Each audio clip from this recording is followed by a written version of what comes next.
Well, hello everyone, and welcome back to the Man and Machine here with PeakBot team and Mark Phillips from Harvested Financial, episode 117 this morning. We are feeling like I need music. We're going to get a little bit going here in the background. Ben, Mark, gentlemen, how we doing?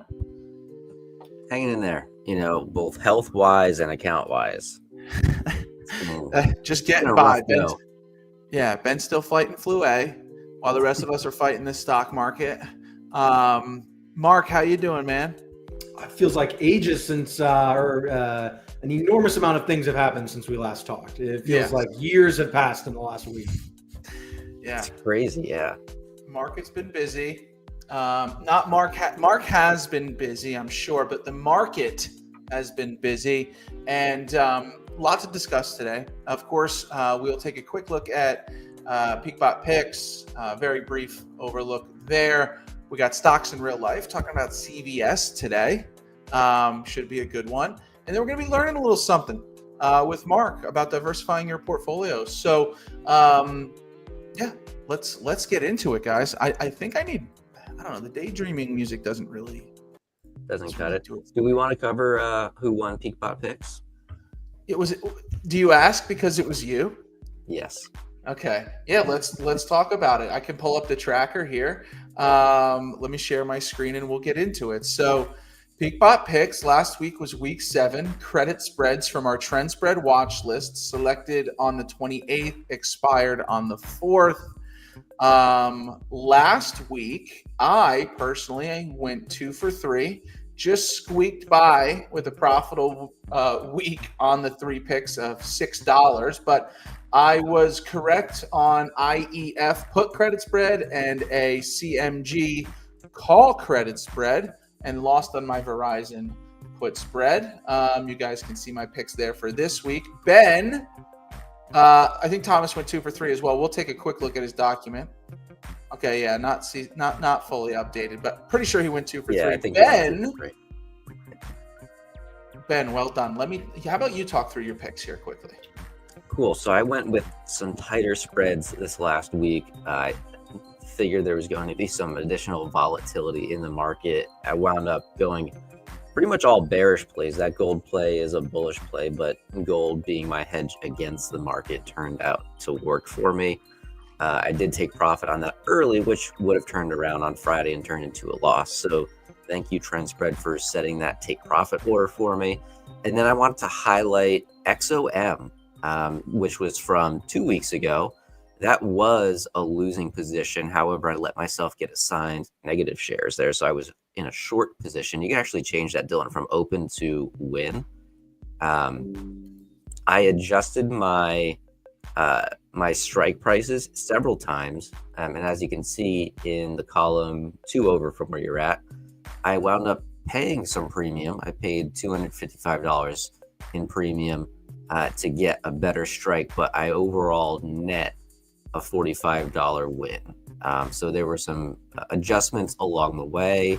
I was selling puts against my short shares, which is kind of like the reverse of the wheel when you sell a covered call against the shares that you do own. So XOM did drop below my strike price. Those negative shares, I was forced to buy them back and turn that loss into a win. And I'm doing the same thing with XPEV at the moment. Still rolling that. I've got a position open this week at the $20 strike. I was assigned at the $20.50 strike, so I will take a small loss from the shares. But as you can see, I've collected a lot of premium there. So when it comes to trading the trend spread bot, it's not bad to blend man and machine. That's the whole point of talking about this right now. Sure is. Yeah, and I will say, can't discredit the effort and good trading for flipping this to a win. Was it discussed with the other members of the PeakBot team if we can go and revert back to wins? Well, no. For that week, I'm not gonna change anything. But I'm treating it as my trend spread trade journal now. No, look, it's absolutely, again, I can't argue with it. It's well done. We're here to celebrate good trading, man and machine. Will Thomas have a thought on it? Yes. But no, I'm just kidding. So great job on PeakBot picks. Love seeing anybody turn losers into winners. So well done. You can keep up with us. We go in depth on that on our Friday show with me, Ben, and Thomas. But let's get into, well, do we want to get right into stocks in real life, or do we want to talk about this market and how people may be approaching it? Oh boy, my banner's incorrect. Let's talk about it, because we talked about it a bit on Friday, but Mark wasn't with us on Friday. So Mark, give us your 2 cents on what's going on here. Whew. If I had 2 cents on what's going on here, I'd have a lot more than 2 cents. Yeah. But I think this is just kind of I don't want to say classic, because no kind of meltdown is classic. Like right there, Tolstoy said something about this, that like happy people are all the same, but unhappy people are all unhappy in their own ways. Like every market crash is different and unique in its own way. So it's hard to compare this to 2008 or 2004 last August. So obviously something different is going on here, except for the fact that it definitely, we look at some of these candles and there's definitely panic in the air, right? Like that is obvious to everyone out there. And I think the main takeaway I have when the market's behaving like this is every decision you make is going to have an even greater impact. So you want to be really careful about the potential changes you can make now, right? Because emotions are running hot, prices are moving fast. So making significant changes or adjustments right now, you got to be really careful about, the risk of making a really good or really bad decision in a market like this. So cool heads and, take time to, be really careful about changes you're going to make in a market environment like this. Yeah. And we've got futures dipping below 5,000 this morning. So will be interesting to see what happens when the market does open. But based on what's been happening on other continents, not looking hot today. No, I mean, when we opened at 6 p.m. Eastern last night, futures, they were down. I think the low of that candle actually might be the low of the overnight, which was down to 48.50. And we're, 150 points off that. So like, you don't see 150 point rallies that much, but you also don't see them still leaving you down 100 points. Yeah. It's messing with people's heads. It is going to be interesting to see how things open up today. I mean, Mark, you mentioned something earlier, right? Like really time to be a bit more hands-on, especially if you're going to be, in shorter term trades. Even our PeakBot picks contest, Mark, I'm looking at the watch list, at 11:30 for entries at 12, and we go live on our show. That 30 minutes to me anymore, I can't do it. Like I can't leave 30 minutes of prices to change and premiums and strikes. And, my fills were not exactly what I wanted. So yeah, got to be keeping a closer eye on everything you're doing here. Speaks to man and machine. So, well, with all of this happening, where do we move forward? How does one approach the market week to week right now? I mean, is there any light at the end of the tunnel short term here? What do you guys think? I think it comes down to, first of all, know what you're trading, right? Like there's a big difference between making an adjustment to your 401k, an adjustment to your long-term positions, and making adjustments to your opportunistic trading, right? So I think everyone looks at their 401k balance. They look at whatever their long-term investments are, and they get scared because you're down 20% in 3 days or something like that. Mm-hmm. That is the stuff that you really want to sit on your hands and be patient about and not make quick adjustments. To not confuse the opportunities in the market right now with what's going on with your long-term investments. That I think muddling those two is the first way to make an error in trading this market. So if you're going to get out there and make some opportunistic trades, right, because it is in these dislocations where we see lower liquidity, less efficient pricing, more market movement, really make sure you know that and keep that isolated as a short-term trade. And that's why I like using a bot for something like that, right? That I can allocate money to a bot that is going to look at this market and capture some opportunity, and treat that very differently from being like time to rebalance my Russell and S&P allocation in my 401k. So Vol's moving fast, underlines are moving fast. There are setups out there, but you got to be tactical about them. 100%. Yeah. I was trying to think over the weekend, like what bot am I going to be trading? throughout all of this. And for me, I've been trading Max's premium grab strategy, and I'm kind of putting my own twist on it where I'm not actually holding the position overnight. So the premium grab, what it's doing is it's taking either IWM, QQQ, or SPY, buys 100 shares. If you don't own the shares, if you're running 1 unit on this, buys 100 shares right after the open, and it'll also sell a covered call against that. So you're collecting premium, you're hedging your downside a little bit for the day. Now, where I put my own twist on it is if price starts moving down, and we're in the afternoon in the day, I'll actually adjust that strike price down.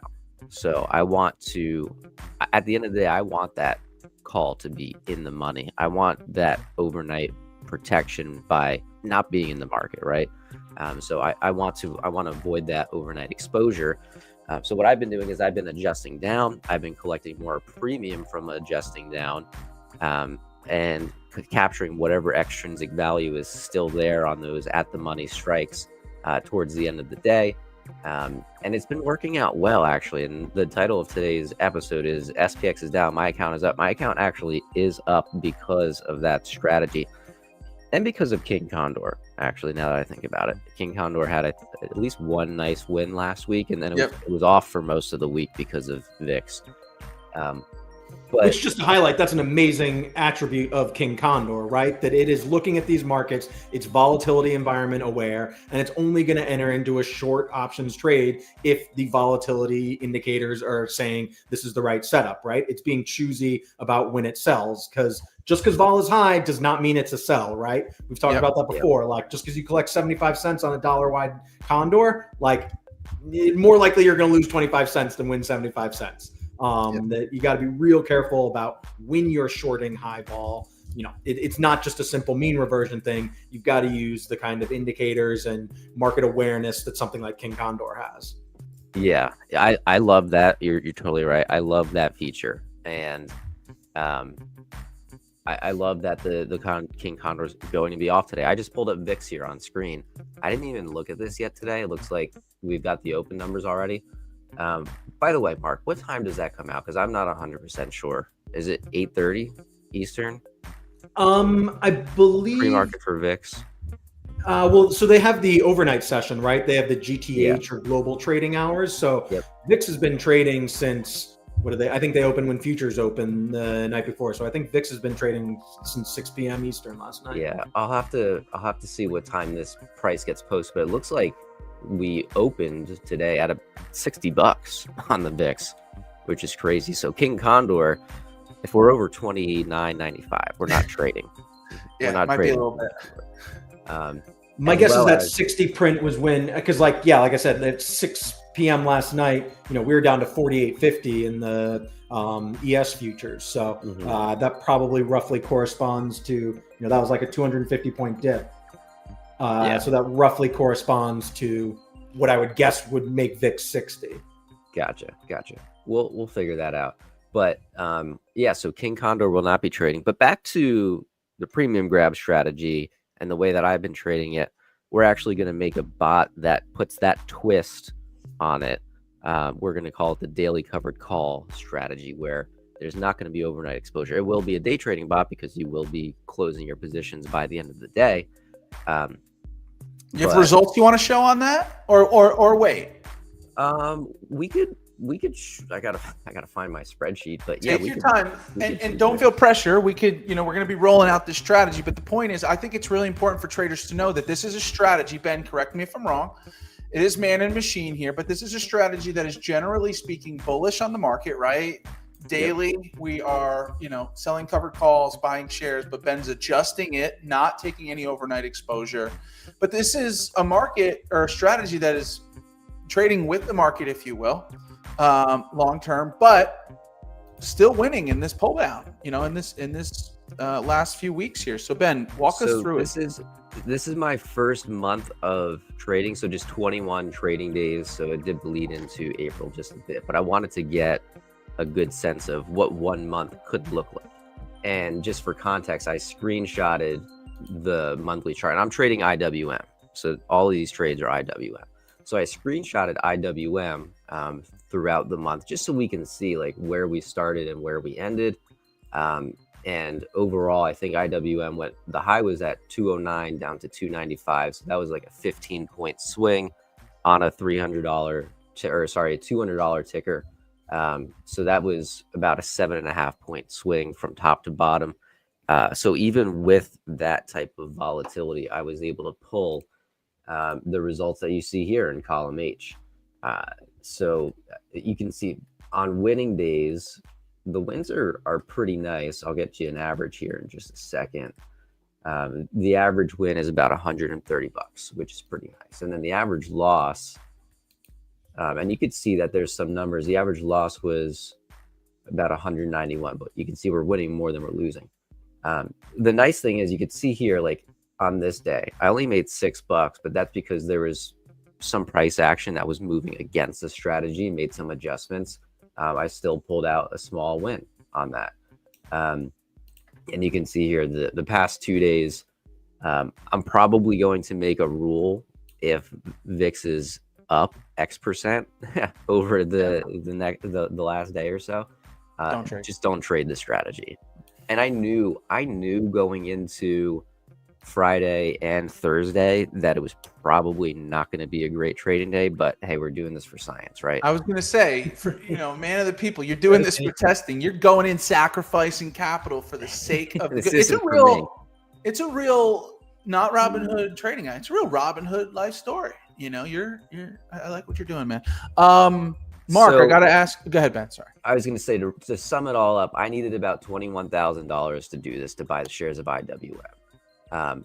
In month one, I made almost $1,200, which was a 5.5% return, which annualized is about 57% return. So I'm happy with that. And based on how the market traded and how IWM traded over the last month, I'm going to continue to trade this strategy. I will too, and so should everybody else. I'm going to come in and be the wet blanket here. I think this is one of those environment sensitive strategies, right? And I think we got to compare what the last month looked like to other months, because particularly as you're talking about rolling down, one of the catches of this, and this is kind of where that man comes in with the machine too, is that if we do see a turnaround rally, you get pinched very quickly on something like this. So while you can collect extra premium rolling down, if the market does turn around, you've got to be careful to not get yourself pinched in that scenario, because you could end up buying stock at 225, selling the 225 call, selling the 223 call. And if we rally back up, that does pinch this strategy. So I think it's worth noting what the risks are of, actively rolling and adjusting that short call position. Yeah, absolutely. You definitely do miss out on upside. That's for sure. However, that's where Mark, that's where I get conflicted about this strategy, right? Because if I was able to pull a 5% return in this last month of trading with the market, never mind the last 2 days, but with the market doing what it has done over the past month, if I'm able to pull a profit there, I mean, that yes, your gains will be capped in a bull run, but you're still winning. You would still win like every day in a bull run. So I would just imagine that what I've got on my P&L right here, these red days would probably just be green. So I think it would be a similar return. So that's where I'm conflicted. It's like if this strategy can make money in the market we've been in, it'll also make money in a bull market. Granted, it'll be capped because we are selling covered calls, but it'll still be making that consistent cash flow. Let's get into it. Healthy debate. Mark, what do you think? Without seeing the specific P&L of how you're making the money, it's hard for me to know exactly, but my spidey sense that there's not an all-weather 5% a month strategy, right? Definitely. I think that's I suspect the share losses are going to add up at some point. Just because, even with relatively high premiums that we have now, you're not you're selling away that right tail and accepting the entire left tail, and those options tend to be relatively fairly priced over time. Yep. I guess time will tell. And that's what, well, regardless, right? It should be a percentage of your portfolio, along with many other strategies, whether it be automated or manual, short-term, long-term. So, yeah, we're going to be keeping a close eye on those results. We'll likely be activating it, maybe even in a copy trading sense. We'll have to see. So, excellent. Ben, well done on that. Stocks in real life? Let's do it. We All right, have CVS today. Good one. So CVS, bringing our heart to every moment of your health. Too long. Now, that's not what I think of when I think of CVS. No. I think of passport photos. What do you guys think of? Mark, you first. I certainly have an answer, but Passport photos is a good thing. I've gone to CVS recently for some like COVID and flu shots. Line those up there. The Minute Clinic? Yes. yeah. I think expensive. I just think expensive. When I lived in Maryland, we had a CVS literally outside our apartment door, right out across the street. And that's not fun because you end up buying salsa at CVS and you want to die because you paid 50% more than you would have paid at grocery store, etc. So I can't stand walking into pharmacies just thinking about having to maybe buy something that isn't medication. I can't stand it. That's what I think about when I think about pharmacies.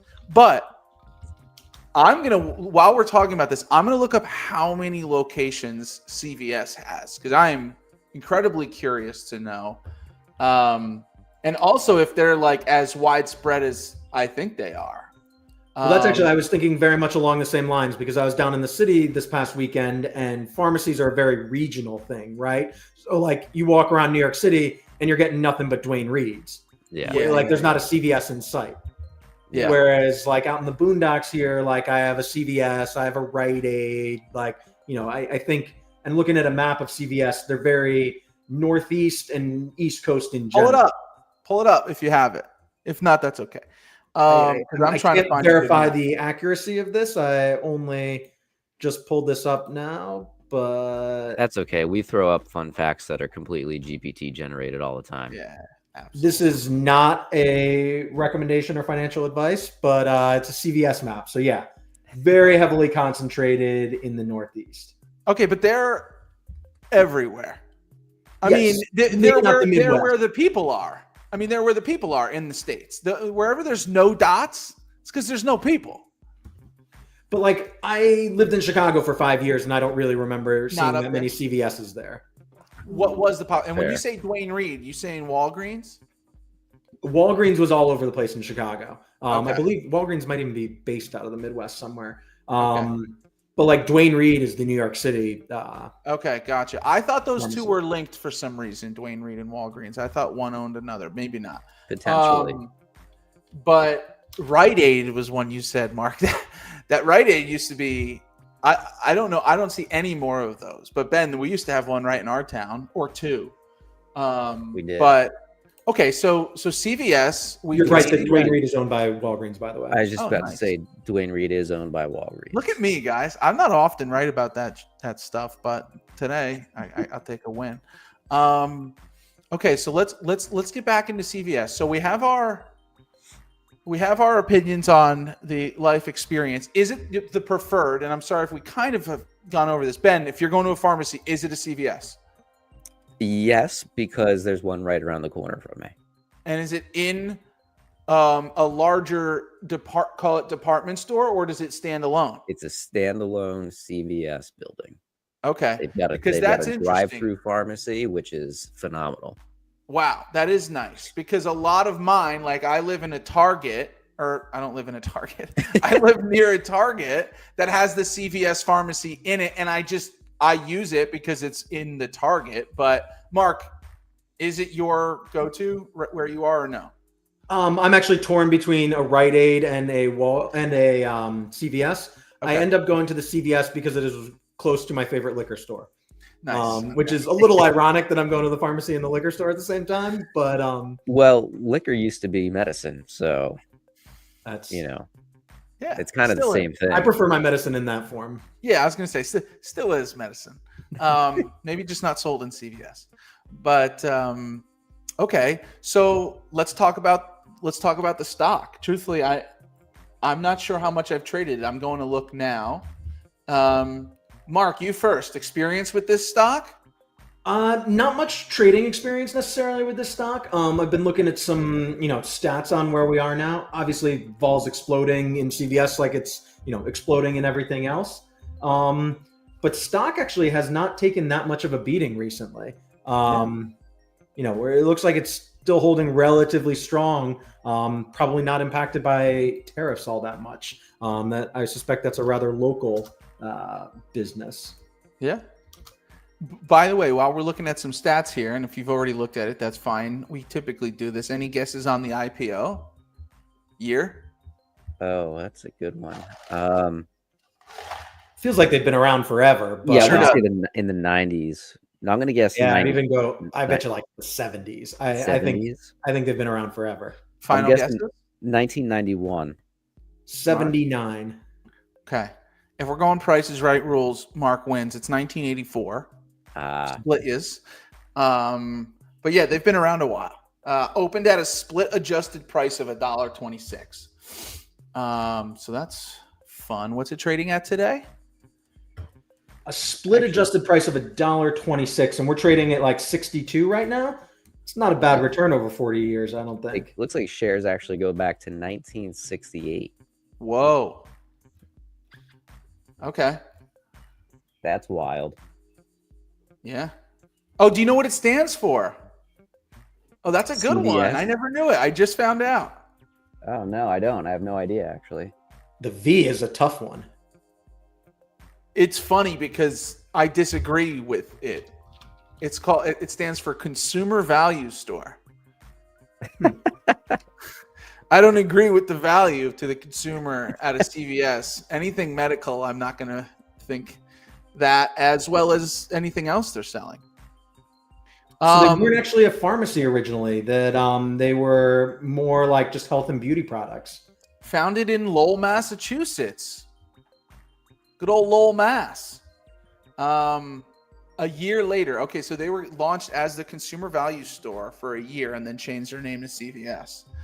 I have what looks to be like a 41-year stock split history on CVS. I'm not going to dive in too deep here, but Ben, have you traded this? I'm looking at my history here. I think it certainly appears on the trend spread watch list. I think it's a regular on the trend spread watch list. I have not traded CVS, it appears. I'm going to pull it up right now and see what we're working with. Let's see here. How about I'm curious to know how much like market share they have comparatively to other pharmacies, whether they be regional or national. Let's see. CVS is on the watch list right now on TrendSpread. And again, this is as of Friday's data. Ben, I'm going to pull my screen up. I'll have to take yours down. So this is the detailed TrendSpread watch list as of Friday, end of day. So again, when the market opens here in 30 minutes, we'll have some fresh data on this. But as of Friday, trending bullish, moderate risk compared to the other stocks on the watch list here. This is a nice expected value of 1.5. Win rate on this is floating right in the middle of what we would normally see, right around 75%, meaning we're grabbing right near the 25 delta. A good ROI, meeting 3 of the core 4. So this is a nice ROI and a lot of breathing room here. Here's why I don't trade it. On a $63 stock, $64 stock, it's got a $6 spread. At least how we're trading it on TrendSpread. For me, as of late, that's automatically out of my rules. It's too wide of a spread for me to be risking in 1 week, not knowing what in the world's going to happen. But right now, it's collecting $63 in premium on a $6 spread, trying to stay above 60 by Friday. Ben, do you have a chart up? I'm curious. Let's not even worry about it. But if people had entered it on Friday, that's where their strike would be on TrendSpread, above 60. Let me pull you up here. Ben. Bullish on 60. Yeah, bullish above 60 for $63 in premium. The bought put is at 54. Here you go. Okay. So that's that blue line right here. I'll make it. And are these dailies? Orange. Yeah, these are daily bars. So since I earnings, like that. Yeah, since earnings, we haven't been below $60. Look at all those days. I mean, Mark mentioned it earlier, not a serious impact, obviously, the last few days, but man, that's a lot of breathing room. Whenever I'm looking at our watch list and I go and find a strike or something that looks appealing, I like to go and see how many days it's been trading above or below that number. And again, as Ben mentioned, since earnings, not even close. Damn.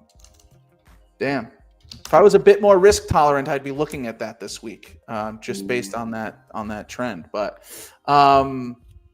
what else to pay attention here, though, is obviously these marks are into the close on Friday, but I look back at some kind of historical width data too. These markets are a little wide.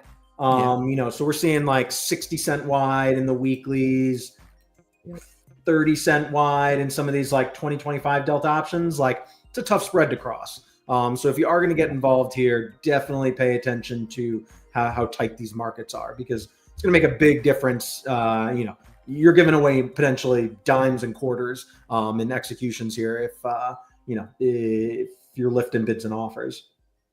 Yep, absolutely. And while you were mentioning that, I was looking at other drug manufacturers, call it pharmacies, call it whatever you want. Curious to see if you guys trade any other of these pharmaceutical stocks. Is AbbVie one, ABBVIE? That one comes into play a lot. I see that as a popular stock as of late. It's a very popular stock to trade. Yeah.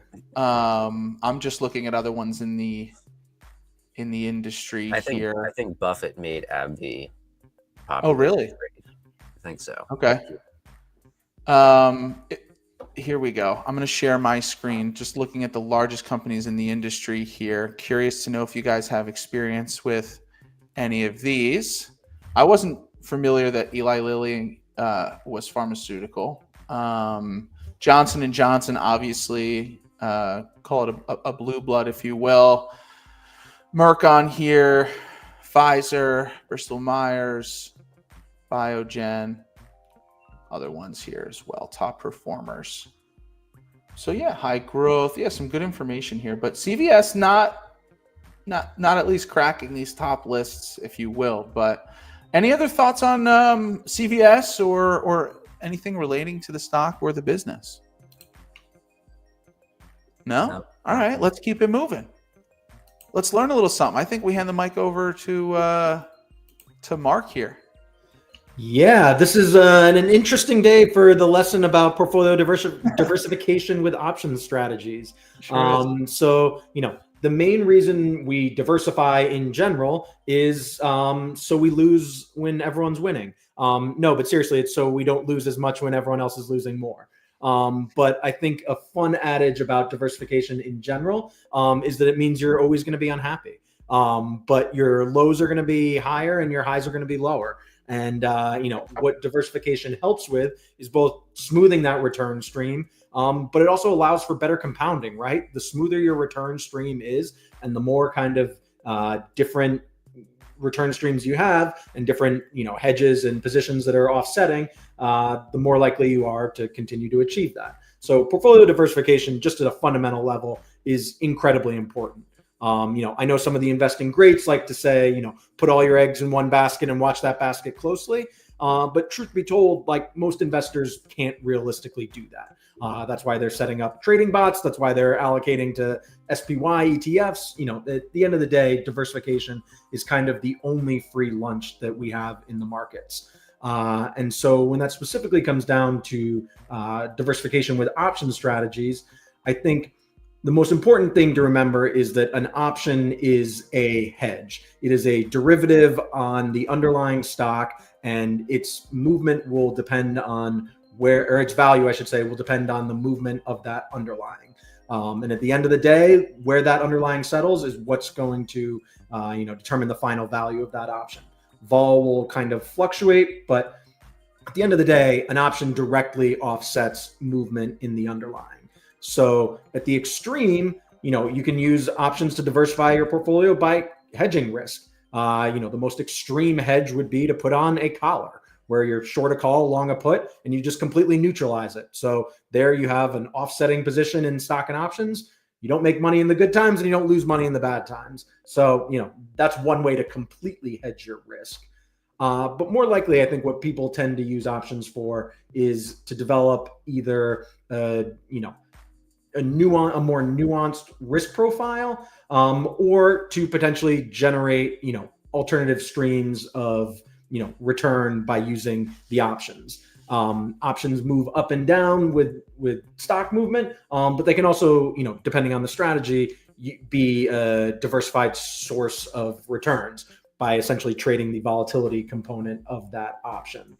So, like Ben was talking about a little bit with covered calls, by selling that covered call in an underlying, or selling a covered call in an underlying, you can generate additional premiums. You give away the upside, and that's my concern with rolling down aggressively a strategy. But you are ultimately paid for that. And so if you want to look at that strategy and you want to evaluate whether these options truly are expensive, whether the delta is going in the right direction, also padding your account with that potential income, those overpriced calls or those directionally correct calls, can add, an alternative revenue stream to your portfolio.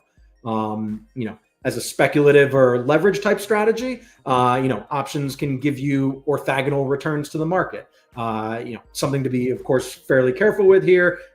Generally when diversifying, we want to keep the most volatile components relatively small. So if you are speculating with options, if you are leveraging components of your portfolio, we don't want to do that with 50% of your portfolio. We want to do that with relatively small managed components, because while that can be a diversifier, it can also have, much more volatile returns. So generally when we're looking at different components to diversify, we manage their size based on the volatility that those, different components will have. So speculative leverage strategies are, of course, going to have much more, higher return volatility there. Here we also kind of talk about some of the other ways. I mentioned selling calls, but protective puts, that's a great hedge in this type of market scenario. That said, one comment I have is, puts are expensive in these markets. So, kind of going back to what I was saying at the beginning, if you are looking at this market right now, if you're going, oh my gosh, I'm down 15% year to date or more, if you're not in the S&P 500, and you rush to buy puts, they're really expensive now. Like we saw, VIX printed 60 this morning. So that indicates a lot of speculative demand for puts. And, just one of the things I'm noting is in this environment, the spot vol correlation. So to the extent that people are rushing to buy puts and there's over demand for hedging or for hedges, then we're going to see the VIX spike more than the S&P goes down. So to the extent that vol is going up faster than it typically does when the market goes down, that usually indicates over demand for those hedges. And we don't want to be part of that paying up for hedges market. So, it sounds trite, but the best time to buy protective puts is when not everyone else is buying protective puts. We saw, during the drawdowns in 2022 that hedges were very well priced. So what you're looking at in terms of diversifiers, you've always got to be concerned about the price that you're paying for that different strategy, because at the end of the day, your portfolio is built up of a bunch of components, and each of those components returns is going to be solely a function of the price that you paid. So whether you're selling calls, buying puts, selling straddles, buying strangles, always be concerned about the price you're paying. And when using options as a diversification tool, you got to be very aware of the market environment that you're trading in. Oh yeah. Do we want to take a look at an example of where maybe an at the money put is priced right now if we were to try to protect? Do you have any tickers in mind, Mark, that you'd want to take a look at? So one of the benchmarks that I use is, oftentimes I'll have clients come to me and say, I want protection against the market. And in good times, and actually we can go and pull up a long dated SPX put, but roughly the cost of annual protection in the S&P 500, somewhere between 7 and 8%. So if on April 7th, 2025, you want to buy a put for the next year, you're, to protect yourself against a drawdown, you have to pay almost 7 or 8% of your portfolio, which actually conveniently is fairly close to the annualized return of the market. And so, I think it's really important for investors to know just how expensive naked protection can be. We of course can reduce those costs by, hedging it out with a put spread or, only going further out of the money. But at the monies tend to be pretty darn expensive. Like looking at the March quarterly, spot in SPY right now. Now, of course, we have to consider forward value and all that type of things. But if we're just looking purely at, at the money SPX level, I have no idea where we are in the last 10 minutes. The market's moving that much. But 49.75 is probably the closest strike. That puts $412. So, that's just about 8%. So if, you're not going to pay out on that put unless stock goes below, unless SPX goes below, 45.75. Otherwise, that's, just burned cash. And so you can sell calls to pay for that put. Like I said, you can do a put spread, you can go further out of money, lots of different things, but just understanding how expensive pure protection is kind of the first step, I would say, in evaluating pricing. Yeah, it is quite expensive. And I was looking for some irresponsible lotto plays for these long dated options, just to see if I could get anything decent for like $10. And then, if the market rallies over the next 2 years, that $10 could turn into $100. I like to dream a little bit. We're all dreamers.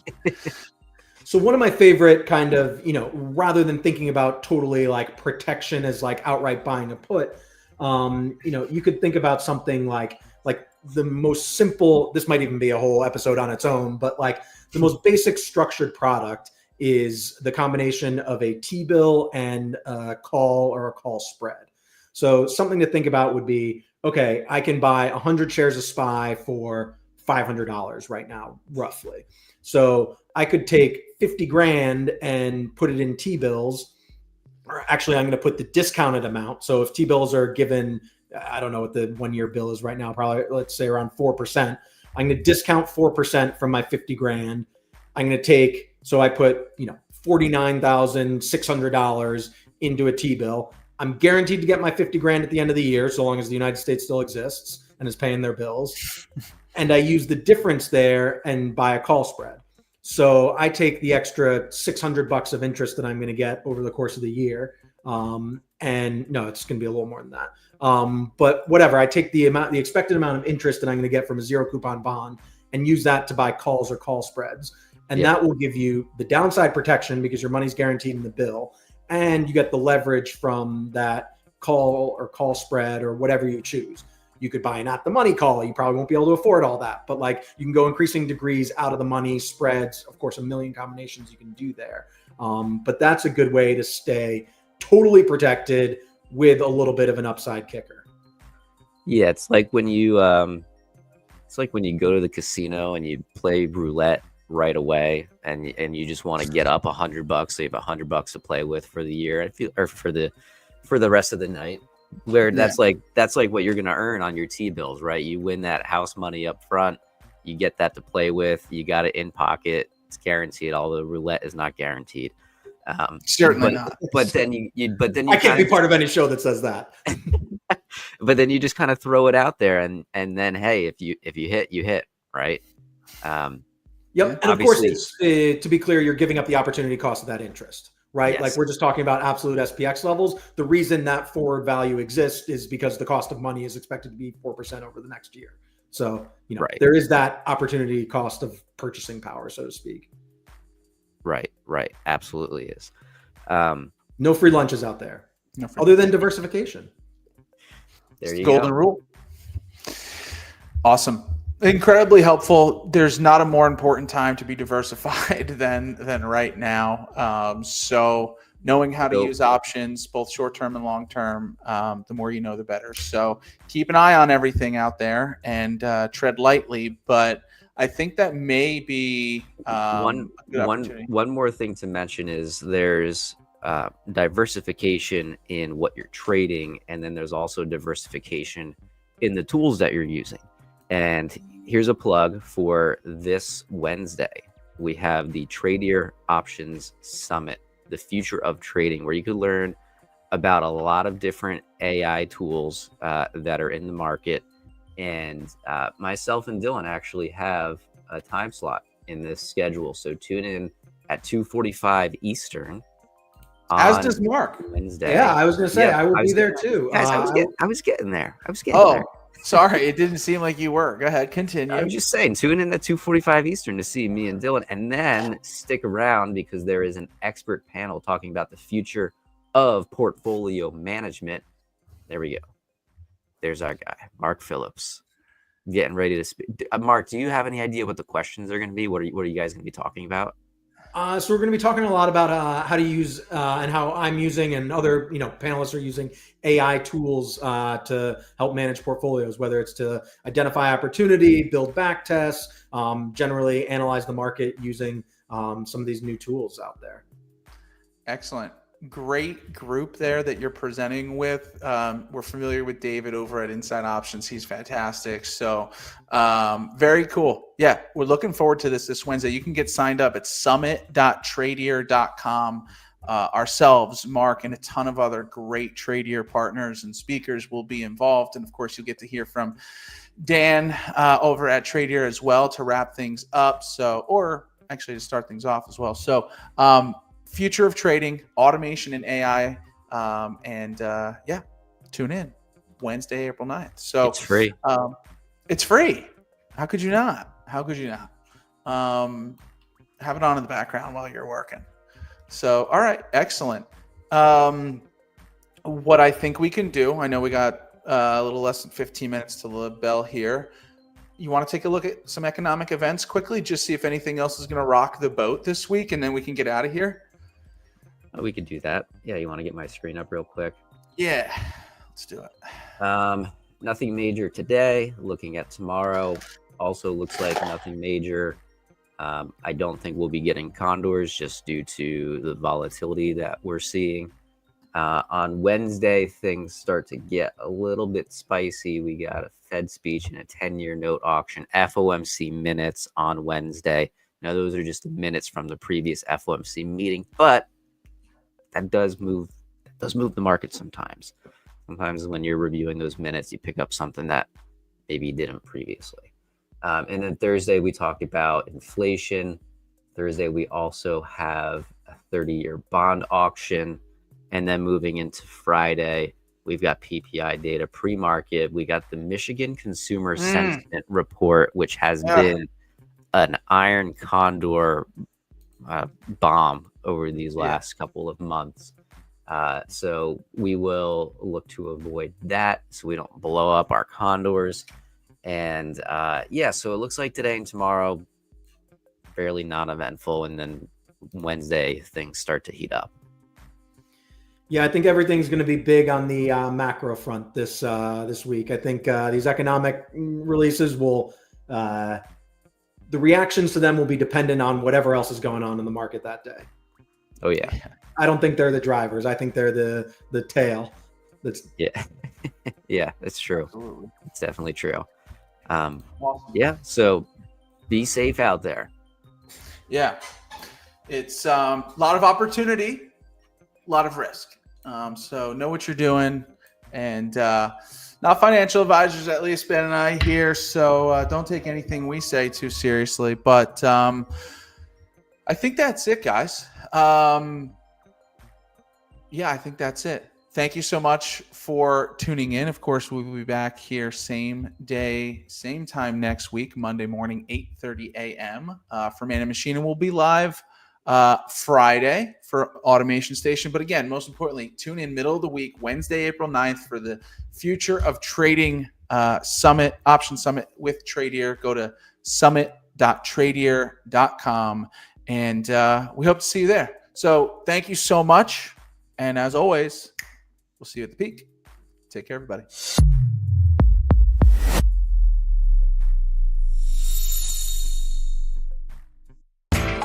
You know how the financial world goes. Here comes the buzzkill. Please make sure to take some time to read this boring disclaimer. We will owe you one.